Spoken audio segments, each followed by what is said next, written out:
Hag na kay Tito na. Hag kay Tito. So hello guys, on the way na po kami ngayon sa airport para tagpuin yung kapatid ko. It's been 8 years since Bunsong kapatid. Oo, since na last kami nagkita. Pero sa ibang province siya ma-assign. So para may chance na na ma-meet natin sa meron siyang stopover dito kasi sa Calgary. So since na malapit lang naman yung airport sa bahay, i-meet na natin siya.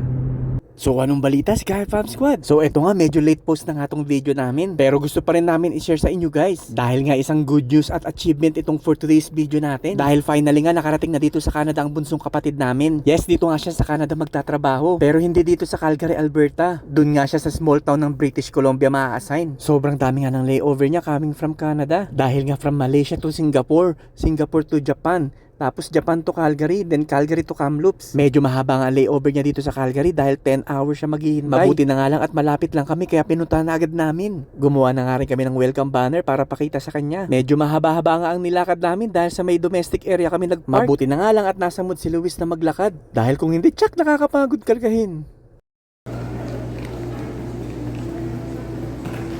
Yan, nahanap na namin si Robert.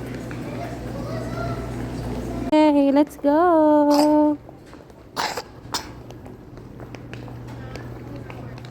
Pupunta na siya dyan? Pupunta nga siya dito? Nakita ka na? Oh, let's go, let's go. Eto nga't nakita na namin si Robert sa kalayuan. Finally, nagkita na rin kami after 8 years. Dahil nga yung last na uwi namin is 2016 pa. Kaya it's been a while na talaga. Ah, there, oh, nagbe-video siya. Oh. Go guys! Go, go, go!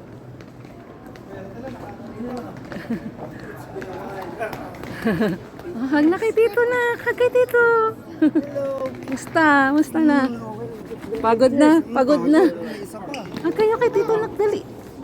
Naninibago sila. Hello!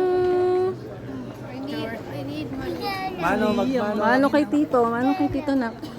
Adel. Andun ako po. Naku, nagpakarga na, pagod na si...